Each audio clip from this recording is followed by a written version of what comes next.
All right, everybody, welcome back to the Fantasy Football Hustle.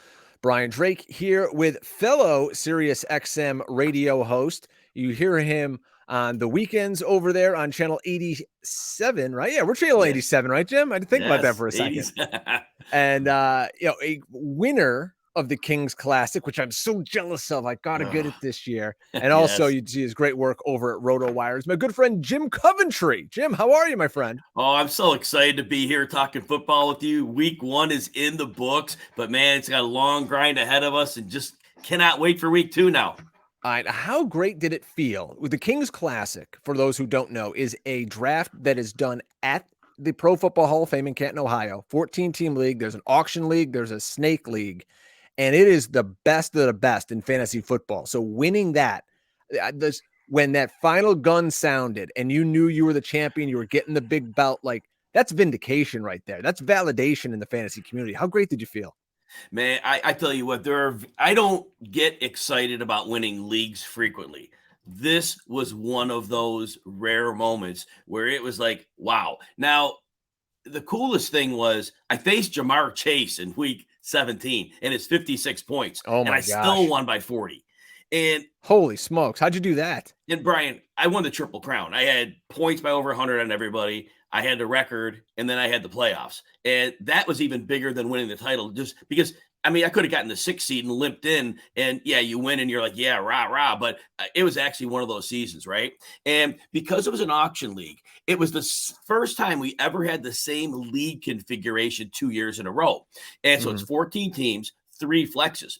And so I learned, knowing this was what the expectation was, I cannot win this league unless I have 3 good flexes and some bench behind that. And so I wasn't spending up for anybody. Actually, the guys at the table, at one point they looked at me because they had been auctioning with me for years. And like, you going to spend any money? And I just smiled. And when I walked out, I had this team of no great superstars, at least on draft day, but it was depth across the board, and it carried me. And then, of course, some of those have to hit, right? When we finished, I remember telling everybody, I said, all right, I spent $28 on Cooper Kupp, but he'll be a top 5 receiver this year. I undershot that by a mile. And I got James Conner for $9, and I go, he'll be an RB1 this year. And I gave the outline and breakdown of reason why and all that. But yeah, so I went in, and these guys hit, and they don't always hit, right? Yeah, they hit. Trust me, I was in that draft with you in that auction, and my team, I think I just needed to win like the last day to get in, and my team lost. Jalen Hurts, and then he got banged up at the end of the year, so that's kind of when things went sideways for me. But things don't go sideways when you listen to Jim, and if you're following him on Twitter at Jim Coventry NFL, I was telling him off the air, the reason I love talking to him not only is because he's so prepared and gives it such great information, but he gives it to you from a football tactical point of view. It's not all just, numbers, blah, blah, blah, blah, blah. So that's what I really dig about you, Jim, is you can look at a football game and a team and what happened out there on a Sunday and say, hey, this is why this happened. That's why you should pick up X, Y, and Z. And that's why I'm projecting this going forward. Yeah, that's my favorite part of the game. I have a solid football knowledge, and I learn from others. You can never be too proud and think you know it all, because you don't. When you think you know something, you know 1%. I mean, I listen to the Athletics podcast. I listen to The Ringer. They have some really great people who break down games. And as much as I think I know, they know way more, but I'm willing to learn, and it really helps when I watch games, and then I can add to my knowledge base and then present that out to my audience. Yeah, no question about it. I love doing that too. I love listening to guys like Greg Cosell break down games, and people who know film, because like, to me, they're giving you the answers to the test. There's a million guys like me out there that can just look back at a box score and say, okay, chasing box scores doesn't win you fantasy football championships. Knowing how and why teams do what they do in utilization, I think that's why people listen to this podcast over the past 5 years, and hopefully going forward, that they dig. This year we're putting a new spin on it. We're going to be talking to some of our favorite friends out there. We're going to add in a little more betting, going to add in a little more props, and we're going to definitely talk to you about some of those things in a moment, because I got your plays right here on the table. You sent them me earlier. I got them written down. I got to pull out my DraftKings app and, put a few shekels down on it. But with week 1 in the books, so much information to digest. but there's also things we can throw out. And week 1 is just like that. It's a week. Teams are doing less and less in the preseason, and it shows in their week 1 records. But as fantasy players, we need to know what's actionable going forward. So what nuggets are keys to unlocking roster moves that are going to put people over the top? What was your biggest takeaway from week 1 for a fantasy player that they can then go look at their roster today and say, all right, I take this from week 1. How am I going to build going forward? Who am I adding, dropping, trading, moving up and down my hierarchy? We'll point out 2 to start. The first one is, I know everybody reached up high to get Damien Pierce. Oh, good Lord. If you heard the first part of the podcast with me talking with Andrew Erickson, I'm one of those guys. Yes, and that's all fine. But what I explained to people on the Sirius show going into the season before, I said, understand this. Damien Pierce is their early down lead back. But what my concern is that on pass downs, it's going to be all Rex Burkhead because he does every little thing the coaches love. He has nuances in route running. I mean, not just like a dump off screen guy, nuanced routes, but he picks up the blocks every time that are going to nail his quarterback. And even when he runs the play as designed. And he's like Jamal Williams in a way. You can't get those guys off the field. And the problem that I saw with Damien Pierce was this was the ideal game script. I also said game script wouldn't help Damien Pierce. They would trail so much. They led the whole game. They never trailed. And yet, Damien Pierce, 11 carries, 33 yards, he was outsnapped. Rex Burkhead played 71 or 2% of the snaps. Yeah. And the second one, don't worry about Allen Robinson. Here's what happened in that game.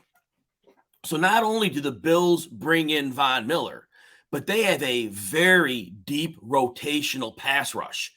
And they have a couple of guys who were rookies last year, and they were already stepping up. So what happened was now Andrew Whitworth is retired, and Joe Nopum was decent when he replaced different linemen when he was needed. But ultimately, as the left tackle, that was problematic. And then they were on a third-string guard. Well, so here they're facing a defense, no Tre'Davious White. But the Bills play a really tight zone. And then with that pass rush getting home so quickly, right away I realized Matthew Stafford, didn't like the pressure he was under, and then he mentally defaulted to what he knew. And what he knew was Cooper Kupp and Tyler Higbee because he knew where they'd be. That chemistry was there, and it wasn't even that good, but at least for Cooper Kupp it was. But that's all it was. So, they're not going to see a pass rush like the Bills. And they're certainly not going to see one that has the combination of that rush and that tight zone. Allen Robinson has a lot of different ways to win, and he is a perfect fit for Matthew Stafford, who will always fit the ball into his alpha who wins contested catches. I was just digging up some numbers here over at PFF, and explosive pass percentage. An explosive play at PFF is a play over 15 yards. And the Rams had 3 of them. 3 out of 51 pass plays went over 5,100. That's dead last in the league, only 5.9%. When I was watching that game, what struck me? I go, this team doesn't have a vertical element to it. They had Van Jefferson, who was banged up. You have no Odell anymore. Tutu Atwell weighs 15 pounds. He's never going to do anything out there. There's nobody who stretches the field. And I'm sure it doesn't help that he's getting, besieged by the Bills pass rush on every drop back. But that's just something I want to watch as the season goes on is, can the Rams get vertical? Because I'm an Eagles fan, as everybody knows, and they had that issue a few years ago. They were so slow and everything was underneath, and teams just started creeping down. And then at some point, you've got to be able to beat people over the top. You're right about that, but I do think Allen Robinson is part of the solution. Sometimes we have receivers who aren't necessarily speed merchants, but can get downfield. Mike Williams can do it. Cortland Sutton can do it. These are burners, but especially in McVay's offense, they're going to have more time to throw. They're not going to have this storm of the Bills. And the plays that are schemed, they're layered plays. And those layered plays always find out a defensive tendency. They'll run a certain number of plays to see how the defense reacts. They set up those shots. And when those deep shots are there, they're calculated. And so they won't be throwing downfield all day.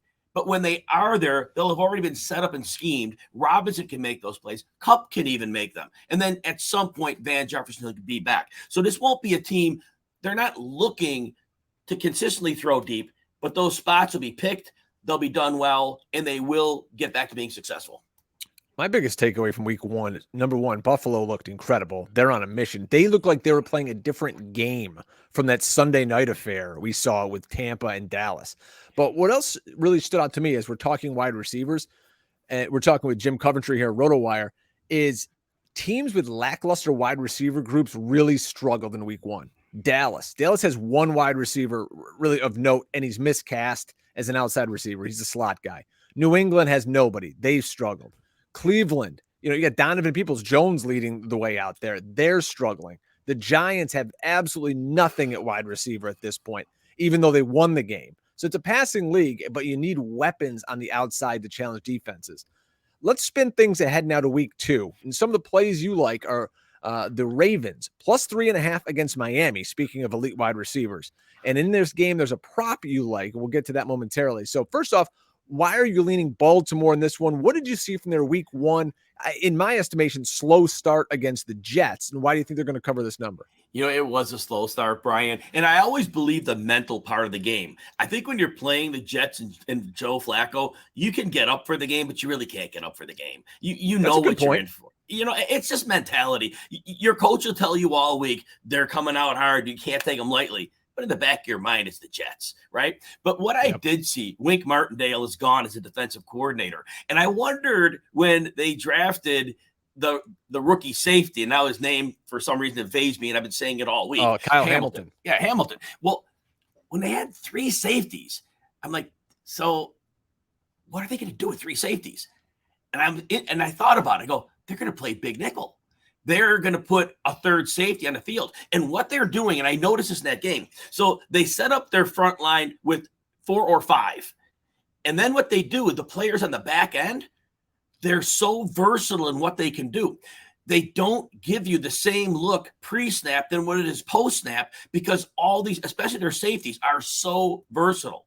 And their corners, they're healthy. And so they have so many different things they can do. And the offenses are not going to be able to deal with them. They were blitzing Patrick Queen. Patrick Queen was horrible as a tackling linebacker, but they found his groove. And it's just, they have the pieces where they can do so many things. And it was very apparent the coaching staff's going to make it difficult. Now you go to the other side. Tua was missing throws. He missed a lot of easy throws in that game. Tua stinks. Everyone loves him with this. He's going to be great with the new offense. Tua is who he is. We know. And the Patriots, this is the worst Patriots defense I think we're ever going to see under the Belichick era. It is not. They're devoid of talent for the most part. They can't. It's a bad football team. It is. And yet the Dolphins barely scored points on them. So the Ravens know exactly what they're getting here. And Tyreek will get some underneath stuff, but they're going to struggle to move the ball here. The Ravens are going to walk in this game. And in the prop there, you like the under receiving prop for Jalen Waddle. Yes. And the numbers haven't been posted yet. So the yardage number, they'll probably put it in the 50-ish range, 55 range. But we knew going into that opener, Tyreek Hill complained about 159 targets in Kansas City last year. Patrick Mahomes, he complained about it. And so I said, they just traded for this guy. They paid him big money. Now they have to throw him the ball. They don't have a choice. They're pot invested in him. And what do you know? Targets are 12-5. And look, Waddle made the play on 4th down. He made the 42-yard touchdown catch, and it worked. It was a beautiful play. But for the most part, he's not getting targets. And with this Ravens defense, there is not going to be yardage after the catch. Will not happen. They are going to play an aggressive zone, and he's going to get popped by those safeties over the middle. It's not going to be the walk in the park he had last week. He's not going to get many targets, and good luck getting yards after catch. And that's what Waddle lives on. What do you make of this Devin Duvernay situation? Waivers just ran in so many leagues around the country, today when you're listening to this show, or yesterday. And Duvernay was a hot name. People are adding, anytime somebody scores 2 touchdowns, especially in week 1, they're going to be a hot ad. I look at this receiving core with Bateman, who did nothing. I was tweeting about it. I publicly shamed him, and then he scored a touchdown right after that, where he just scored on a broken coverage. You've got Andrews. He's going to always get his in the middle of the field. But do you think Duvernay can make a name for himself and become a fantasy asset, or was this kind of just a flavor of the week? hey, Duvernay pop next week. It's James Prochet or some other guy you've never heard of. He played half the snaps, like 53% of the snaps he played. And so he wasn't a focal part of their offense in any way. And now I know they play a lot of multiple tight end sets, but they played the Jets, right? And so I think right there, they played the Jets. So you got your 2 touchdowns, but realistically, there's not going to be consistency in the passing game on the offense. Like you said, it's always geared to Mark Andrews. Yeah. There just won't be targets there because we know Bateman is going to command a good number of targets. There's nothing Devin Duvernay does that commands targets. Basically, I see him like the situational deep threat type guy. That's about it. Probably his biggest value to the team is his kick returner. And Prochet barely played, and Tylan Wallace, they were less than 10% of the snaps each. But no, it's a fluke because we never saw anything in the past. I think Duvernay's breaking out. There was nothing in camp pointing this out, and they just caught the right team. And what was interesting, though, Lamar wasn't looking to run.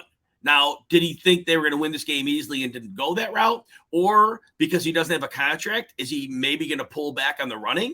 I like that thought. Yeah, he goes, the hell with this. I'm not going to go out there and break my leg. Although I think there's stats that say like quarterbacks get hurt more in the pocket than running around. But hey, you run around. I watched Jalen Hurts get his brain beat in the other day. So yeah, running around is gonna take a toll after a while. Let's move on to another game here. The Rams, they got a big number. They're 10 and a half points, depending on the book, at home against the Falcons. This is a Falcons team, though, that, they got after the quarterback a little bit in week 1 after being dead last in sack rate last year. So this is an Atlanta team. You don't know what you're going to get. They're probably going to blow a lead in this game because that's what Atlanta does, but they've got weapons. Can they protect Mariota so he can get the ball to the weapons? That remains to be seen. Do you think this is a bounce back spot, though? The Rams kind of let out all their frustration against this Atlanta young club? There's a few factors here. First of all, that's the obvious one, and I'm glad you pointed it out because it's important that the Rams were embarrassed on national TV. Understand, everybody knows the Bills are good, but the Rams are the champs. Very embarrassed. But they have 3 extra days of rest on the Falcons, and they have 3 extra days of game prep. Sean McVay, that is a good thing for him with extra time to prepare. And the other thing is the Falcons now, with that lack of rest advantage, they have to travel cross country.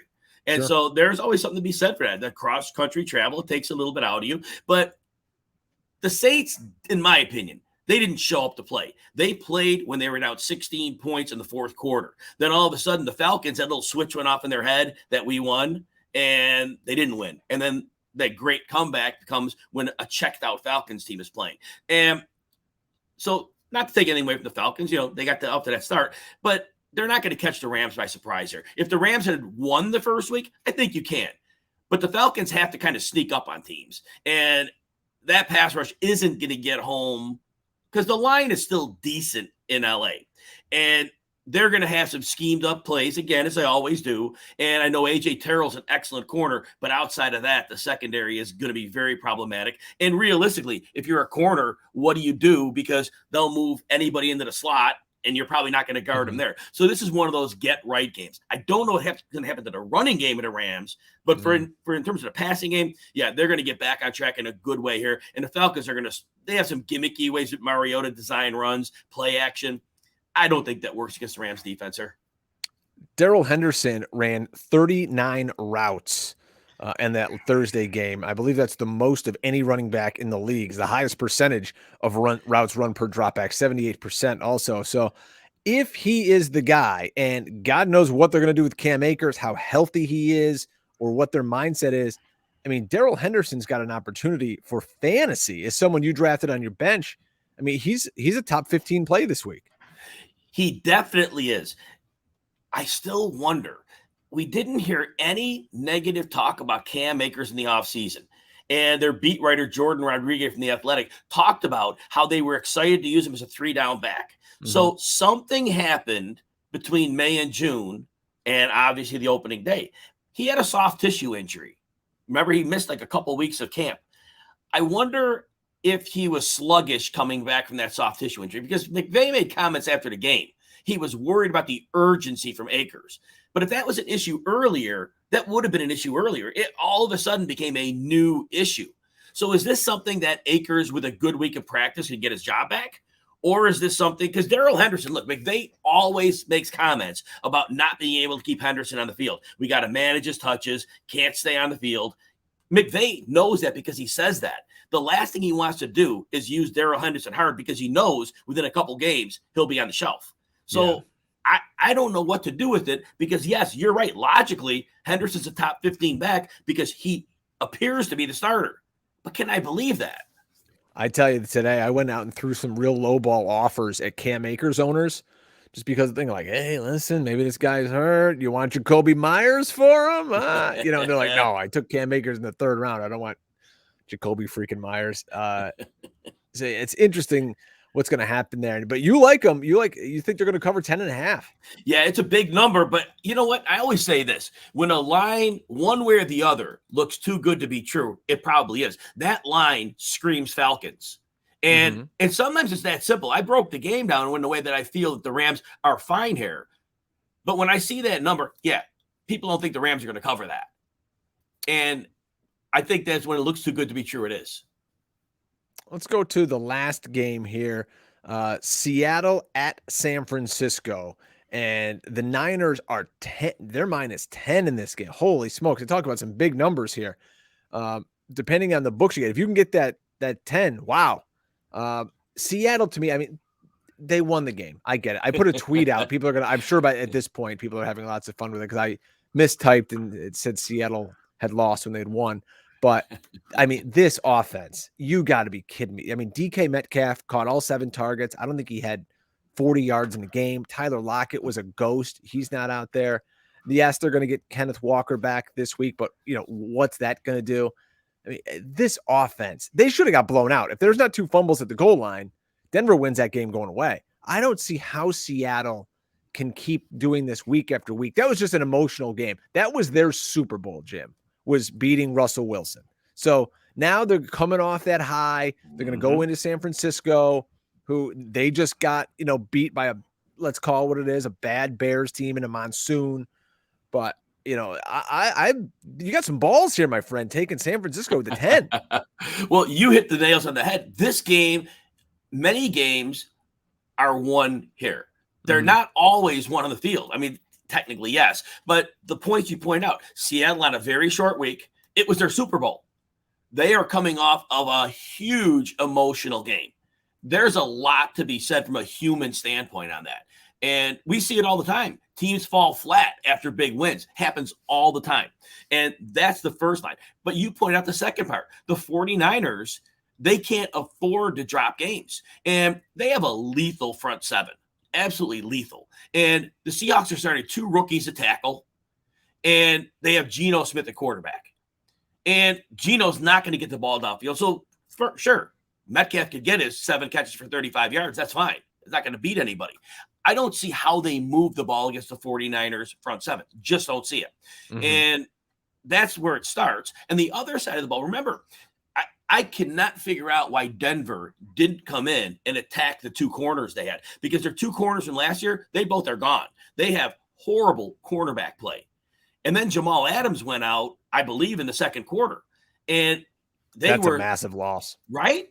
And they threw, I want to say, 14 passes to running backs, 11 passes to tight ends, and only 14 passes to Sutton and Jerry Jeudy. Criminal. They didn't attack Seattle's weakness. The 49ers, I'll tell you one thing about Trey Lance. He's not accurate, but he can throw the deep ball. And in this game, Seattle does not have the pass rush. And Jamal Adams is part of that pass rush. He's a safety, but they blitz him heavy. That was a huge loss. So they want to get Trey Lance going here. There will be play action. There will be downfield shots. He's going to connect on probably 2 of those in this game. And then they're also on the ground. Seattle is no longer the strong run defense they were for the longest time. So not only do we have all the mental parts of this game, short week, Seattle coming off their Super Bowl, 49ers coming in pissed. Now we have the fact that tactically this matchup doesn't make sense. And you like Ayuk on his receiving over.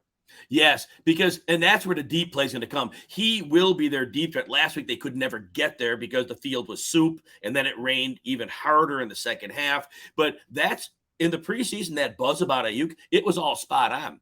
Because if we remember the last time that Kyle Shanahan had a mobile quarterback, it was 2012. He had Robert Griffin III. And when we watched those games, we remember some dude named Aldrick Robinson, who we never heard from again. He was like running wide open downfield, like every week, schemed open. Pierre Garçon was running open. And it's the same offensive scheme, and it's the same type of mobile quarterback that frees the safeties, and the play action off that is just dynamic. Ayuk gets at least one really long pass completion. That puts him over because his over and will be in the mid-40s. He'll sail over that with one catch. Finally, as we're talking San Francisco here, I asked Andrew Erickson about it. I'll ask you with this running back situation because, I mean, geez Louise, you've got Jeff Wilson, who's the incumbent. Again, we talk about these coaches. They like the veterans, but he is unspectacular, if that's the best thing I can say about him. Tyrion Davis-Price, they picked him in the 3rd round. And then you've got Jordan Mason, undrafted kid. Who knows what you could get at him. He could become, a 2,000-yard rusher on this team because that's just how fantasy plays out. But what do you make of this situation in San Francisco in the backfield? So I defer to Kyle Shanahan's comments about 3 or 4 weeks ago, and he was talking about Jeff Wilson. And he said, Jeff Wilson played on guts and heart last year. He wasn't healthy. He was not back from the prior year's injury, but yet he suited up, did what he could not do much, but Shanahan, used him as he could. Shanahan commented that Wilson is his number 2 because Wilson is playing like he did. But here's the bigger deal, Brian.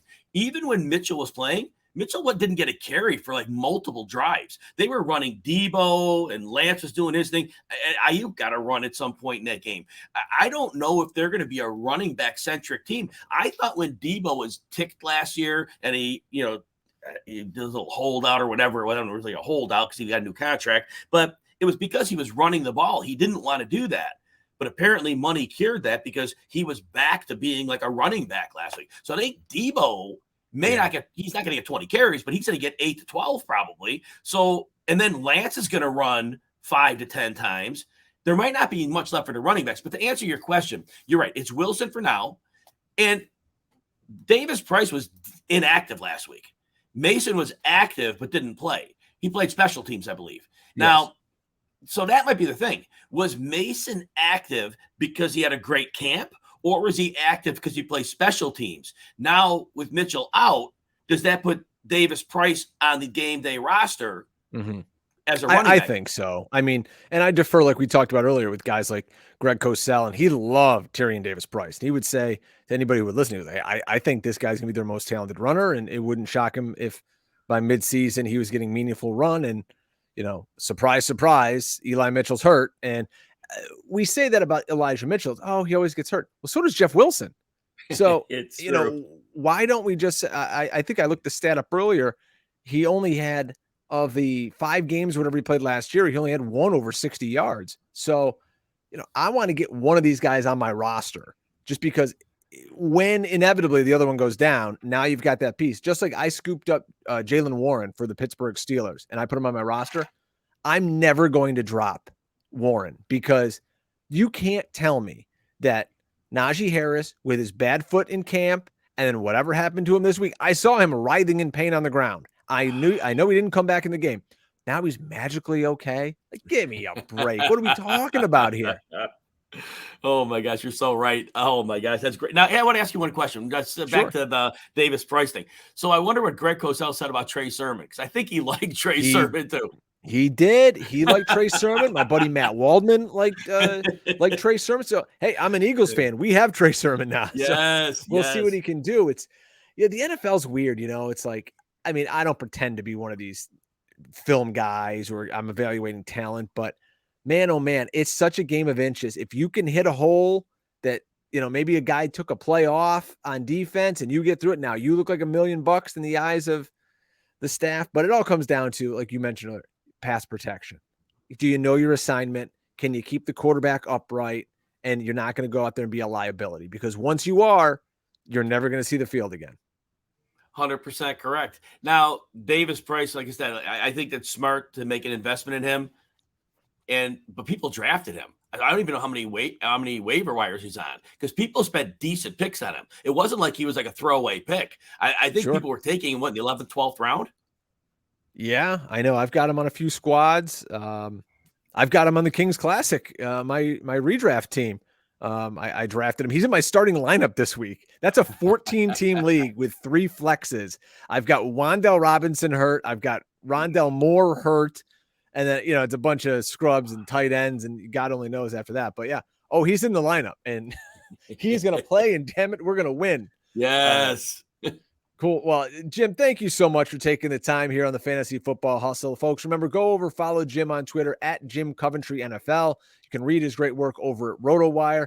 And tell the folks, when are you on SiriusXM Fantasy Sports Radio? Yeah, so you can catch me on XM Channel 87 every Saturday from 1 to 3 Eastern. And then Sunday mornings from 9 to 10 Eastern. That's a power hour, Brian. Ooh, it's yes. so great. Tight show. We get you a lot of game day information, and we don't pull any punch. I mean, we just go right to the point. No wasted words.